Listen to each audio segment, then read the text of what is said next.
Hello friends, आज हम पढ़ेंगे एफॉर्ज़म नंबर 38। इससे पहले हमने एफॉर्ज़म नंबर पढ़ा था 37, 36, जिसमें हैनीमैन सर ने बताया कि दो जो डिसिमिलर डिजीज़ होती हैं जब मिलती हैं, ठीक है, तो क्या होता है। पहला इंस्टांस उसका केस क्या था, जब जो आ रही है जो बाहर से वो कैसी हो, जो है वीकर हो और या तो इक्वल स्ट्रेंथ की हो, यानी कि जो इनर वाली जो डिज़ीज़ है जो पहले से है वो स्ट्रॉन्गर है, ठीक है, और जो बाहर से आ रही है वो वीकर है और इक्वल स्ट्रेंथ की है। तो क्या होता है कि वो उसको आने ही नहीं देती है, ठीक है। इसके बाद आज हम पढ़ेंगे एफॉर्ज़म 38, जिसमें सेकेंड केस है। सेकेंड केस क्या है कि जो बाहर से आ रही है वो डिज़ीज़ क्या हो, जब स्ट्रॉन्गर होती है और डिसिमिलर डिजीज़ होती है तो क्या होता है। चलिए पढ़ते हैं एफॉर्ज़म हम। सेकेंड केस क्या कह रहे हैं हैनीमैन सर की, और the new dissimilar disease is the stronger, कि जो नई जो डिजीज़ आ रही है वो कैसी है, स्ट्रॉन्गर है। In this case the disease under which the patient originally लेबर्ड being the weaker will be kept back and suspended by the accession of the stronger one until the latter shall have run its course or been cured, and then the older one reappeared uncured. तो यहाँ पर Hahnemann sir कहते हैं कि जो बाहर से आ रही है वो स्ट्रॉन्गर है, यानी कि वो अब जो है एंट्री कर जाएगी उस सिक पर्सन में, और जो पहले से है वो वीक पड़ रही है तो वो क्या हो जाएगी, वो एक साइड में हो जाएगी, वो सस्पेंडेड हो जाएगी, ठीक है। यानी कि अब जो नई वाली जो डिज़ीज़ आई है जो कि स्ट्रॉन्गर जो है उसकी पावर है, तो वो क्या होगी, अब वो अपने सिम्टम्स देगी, और जो वीकर वाली जो डिज़ीज़ थी उसके सारे सिम्टम्स क्या हो जाएंगे, सबसाइड हो जाएंगे, वो अब नहीं आते, और पेशेंट सोचता है कि मेरी वो डिज़ीज़ क्या है, क्योर हो गई है, अब ये नई डिज़ीज़ आई है, लेकिन वो क्या है, वो सस्पेंडेड रहती है। और जैसे ही ये जो बाहर से स्ट्रॉन्गर डिज़ीज़ आई है इसका कोर्स ख़त्म हो जाता है या ये फिर क्योर हो जाती है, तो वो पुरानी वाली डिज़ीज़ फिर से वापस आ जाती है। तो ये होता है सेकेंड इंस्टांस, जब कोई भी डिसिमिलर डिज़ीज़ अगर स्ट्रॉन्गर किसी सिक पर्सन में आ रही है तो क्या होता है कि वो अपना कोर्स पहले पूरा रन करती है, तब तक के लिए जो ओल्डर वाली डिज़ीज़ है वो सस्पेंडेड हो जाती है, वो एक कोने में बैठ जाती है चुपचाप, ठीक है। और जब इसके साइन एंड सिम्टम्स दिखने लगते हैं पेशेंट में, और जब ये अपना या तो ड्यूरेशन एक हर डिज़ीज़ का जो एक्यूट डिज़ीज़ होती है उनका एक ड्यूरेशन होता है, कोर्स होता है, तो वो अपना ड्यूरेशन जब पूरा कर लेती हैं तो वो ख़त्म हो जाती हैं, या फिर वो किसी मेडिसिन के थ्रू जब क्योर्ड हो जाती है तब ये जो पुरानी वाली डिज़ीज़ है ये फिर से अपने आप अपने सिम्टम्स देती है। ऐसा हैनीमैन सर इस एफॉर्ज़म में बताते हैं 38 में। इसके बहुत सारे अब आगे जो हैं एग्जाम्पल दिए हैं हैनीमैन सर ने कि नेचर में किस तरह से देखा गया, बहुत सारे डॉक्टर्स ने इसको ऑब्ज़र्व किया है, और ये सारी डिज़ीज़ इन्होंने आगे दी हुई हैं, और वहाँ जो भी डिज़ीज़ दी है उसके नीचे इन्होंने उस फुट नोट भी दिया है कि ये कहाँ से इन्होंने इसको उठाया है, ठीक है। सबके ऑब्जर्वेशंस हैं जो किसी जर्नल में छपे हैं उस टाइम पर, या फिर किसी डॉक्टर ने इनको देखा है, इन सारे सिम्टम्स को, इन सारी डिज़ीज़ को ऐसा होते हुए, वो सब हैनीमैन सर ने यहाँ पर प्रूफ दिखाए हैं कि नेचर में इस तरह से क्या होता है जब dissimilar disease stronger new one जो आती है। तो देखते हैं हम example. 2 children affected with a kind of epilepsy remain free from epileptic attack after infection with ringworm। कह रहे हैं कि but as soon as the eruption on the head was gone the epilepsy returned just as before, as Tulpius observe. यहाँ पर बताते हैं कि टल्पियस जो भी एक डॉक्टर हैं उन्होंने ऑब्ज़र्व किया कि 2 बच्चे अफेक्टेड हुए, हाँ, जिनको पहले से क्या था, एपिलेप्सी था, लेकिन जब बाहर स्ट्रॉन्गर डिसिमिलर डिजीज़ आई, कौन सी, रिंगवर्म आया, टीनिया कैपिटिस आया, तो क्या हुआ कि जो एपिलेप्सी थी वो सबसाइड हो गई, लेकिन जैसे ही ये टीनिया क्योर्ड हुआ तो वो एपिलेप्सी के जो अटैक्स हैं फिर से आने लगे। इसी तरह से और भी एग्जांपल्स है। The each as Scops Shaw disappeared on the occurrence of scurvy, but after the cure of latter it again broke out. कह रहे हैं कि itch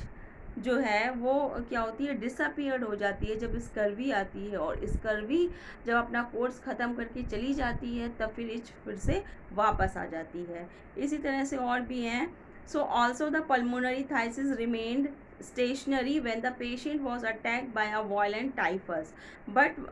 went on again after the latter had run its course. कह रहे हैं कि जो pulmonary थाइसिस जो है वो सस्पेंडेड हो जाता है अगर जो क्या आता है, टाइफस आ जाता है, और टाइफस फिर क्योर्ड हो जाता है या फिर वो अपना कोर्स ख़त्म करके चला जाता है तो फिर से जो है पल्मोनरी थाइसिस वापस आ जाता है. इसी तरह से और भी है कि if mania occur in a consumptive patient the phthisis will with all its symptoms is removed by the former. कह रहे हैं कि मैनी अकर इन कंजप्टिव पेशेंट, कंजप्टिव पेशेंट्स में, वही पल्मोनरी थाइसिस वाले पेशेंट में ही अगर मैनिया आता है तो वो अपने सिम्टम देता है और ये जो थाइसिस है ये क्या होती है, सस्पेंडेड हो जाती है, और फिर से जो मैनिया चला जाता है तो फिर से थाइसिस वापस आ जाती है. But it had go off the phthisis return immediately and proves fatal condition में थाइसिस वापस आ जाती है. और भी cases when measles and smallpox are prevalent at the same time and both attack the same child, the measles had already broken out is generally checked by the smallpox that came somewhat later, nor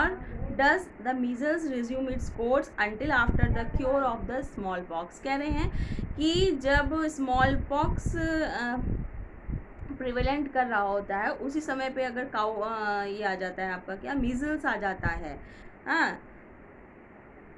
both attack same child, measles had already broken out, generally checked by the smallpox. कि measles जो होता है वो check हो जाता है, मतलब suspended हो जाता है smallpox से, और जब smallpox अपना कोर्स कंप्लीट करके चला जाता है तो फिर से measles जहाँ पर रुका था जिस डे के इरप्शन पे, उसी डे के इरप्शन से फिर से वापस आता है. तो यहाँ पर इन्होंने आगे जो एग्जाम्पल्स दिए हैं वो measles स्मॉल पॉक्स के बहुत से ऐसे एग्जाम्पल दिए हैं क्योंकि ये दोनों करीब करीब जो डिजीज़ेज़ हैं वो क्या है, करीब करीब स्ट्रॉन्गर कब बनती है, इक्वल स्ट्रेंथ की लगती हैं, या फिर जो है मतलब जब इसका कोर्स होता है जैसे स्मॉल पॉक्स का है, हाँ, और मीज़ल्स का है 7 से 8 दिन का, और स्मॉल पॉक्स का है तो जो डेज़ के अकॉर्डिंग जैसे जो वीक हो गई, ठीक है, तो वो दूसरी वाली जब स्ट्रॉन्ग हो गई तो उसने दूसरे को सस्पेंड कर दिया. जैसे इसमें कई केसेस अभी हम लोग देखेंगे कि अगर स्मॉल पॉक्स पहले आया था तो उसका 3rd या 4th डे चल रहा था, ठीक है, तब जाके जो है मीज़ल्स आया तो उसने अपना, चूँकि वो अब स्ट्रॉन्ग था और उस समय जो है स्मॉल पॉक्स क्या है 3rd या 4th डे उसका अब कोर्स ख़त्म होने का टाइम था तो वो वीक पड़ रहा था. तो उस समय अगर जो है मीज़ल्स आया तो मीज़ल्स ने फिर अपना कोर्स रन किया और उसके बाद फिर से जो है स्मॉल पॉक्स अपने उसी दिन पर रिटर्न होके फिर वो धीमे धीमे ख़त्म हुआ. इसी तरह बहुत से पेशेंट में ऐसा देखा गया कि जब पहले मीज़ल आया और मीज़ल्स का 5th डे या 6th डे चल रहा था तो वो वीक पड़ा, तब जो है स्मॉल पॉक्स फिर से अटैक कर दिया उस पेशेंट को, तो क्या हुआ कि मीज़ल्स सस्पेंड हो गया और स्मॉल पॉक्स ने अपना वर्क किया और कोर्स रन करके गया, और उसके बाद फिर से मीज़ल्स जो है अपने उसी डे पर वापस आके उसने अपना कोर्स को ख़त्म किया. तो ऐसे बहुत से एग्जाम्पल यहाँ पर हैं, हम पढ़ देते हैं एक बार. But it frequently happened that inoculated smallpox is suspended for 4th day or supervention of the measles, as observed by Magnan. After the desquamation of which the smallpox complete its course, even when the inoculation of smallpox had taken effect of 6th day, and the measles then broke out. The inflammation of the inoculation remains stationary and the smallpox did not ensure until the measles had completed its regular course of 7th days. इसी तरह कह रहे हैं in an epidemic of measles that disease attack many individuals of 4th day and 5th day after the inoculation of small pox and prevalent and development of smallpox until it had completed its course, whereupon the smallpox appeared and proceed regular lead to its termination. यहाँ पर एक epidemic बताते हैं कि measles का epidemic आया था, तो उस टाइम पर वहाँ के लोगों में मीज़ल्स फैला हुआ था, लेकिन उसके 4th और 5th डे पर वहाँ पर क्या हो गया, स्मॉल पॉक्स आया। तो फिर स्मॉल पॉक्स ने अपना पूरा कोर्स जो है वो कंप्लीट किया, और उसके बाद फिर से जो है मीज़ल्स अपने उसी डे पर वापस आके उसने अपना जो है सिम्टम्स दिए और अपने कोर्स को ख़त्म किया। इसी तरह से the true smooth erysipelatous looking scarlatina of Sydenham की बात करते हैं कि with sore throat was checked on the 4th day by the eruption of the cowpox. अब यहाँ पर जो है स्कारलेटिना ऑफ सिंडनहैम और काउपॉक्स की बात करते हैं कि 4th डे जो है सस्पेंड हुआ है स्कारलेटिना किसके द्वारा, काउपॉक्स के द्वारा, और उसने काउपॉक्स ने जब अपना कोर्स पूरा कंप्लीट किया उसके बाद जो है फिर से स्कारलेटिना वापस आया। इसके कई सारे केसेस यहाँ पर काउपॉक्स के और स्कारलेटिना के इन्होंने दिए हैं। यहाँ पर भी ये दोनों भी जो है डिसिमिलर डिजीज़ हैं, और क्या है, इक्वल स्ट्रेंथ की समटाइम लगती हैं, क्योंकि एक जो होती है जब वीकर पड़ती है और दूसरी वाली स्ट्रॉन्गर पड़ती है, तो वो वीकर वाला जैसे इसका कोई कुछ कोर्स है 15 डेज़ का अबाउट, है ना, स्कारलेटिना का, और काउपॉक्स का करीब 12 डे 10 to 12 डे का है, जो भी है। तो ये जो है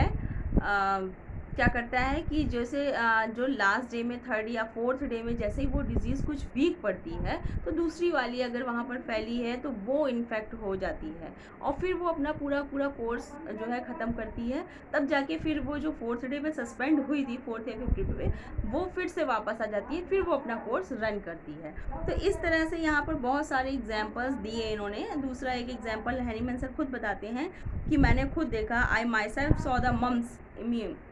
immediately disappear when the cowpox inoculation had taken effect। कह रहे हैं कि मैंने खुद एक केस देखा, मम्स का केस, कि मम्स का केस था, इमीडिएटली डिसअपियर्ड हो गया जब काउपॉक्स ने उसमें इनोकुलेट किया, आया cowpox. Effect had nearly attain it's height, उसने अपना पूरा कोर्स रन किया। It was not until the complete termination of cowpox and disappearance of its red areola that this febrile tumification of the parotid and submaxillary gland that is caused by peculiar miasm reappeared and ran its regular course of 7 days। कह रहे हैं कि जब cowpox पूरा अपना course terminate करके ख़त्म हुआ तो उसके बाद फिर से वो जो है अपना कोर्स करता है, मम्स पूरा आता है, और वो एक पिक्यूलियर मियाज़म के तहत अपना पूरा कोर्स रन करता है, और फिर वो अपने पूरे कोर्स 7th डे का होता है वो करके ख़त्म होता है। And thus it is with all dissimilar diseases the stronger suspend the weaker. तो यहाँ पर ये निष्कर्ष निकालते हैं कि जितनी भी डिसिमिलर डिजीज़ेज हैं सब की सब जो स्ट्रॉन्गर हैं वो वीकर को सस्पेंड करती हैं, ठीक है, मिक्स नहीं होती हैं कभी भी। कोई भी डिजीज़ एक दूसरे में मिक्स नहीं होती हैं, वो बस एक को दबाती है, और जब दूसरी अपना पूरा कोर्स रन करके ख़त्म हो जाती है तो दूसरी फिर से जिस डे पर वो सस्पेंड हुई थी उसी डे पर वापस आती है और वो अपना पूरा का पूरा कोर्स रन करती है। यहाँ पर ये बताया है इन्होंने,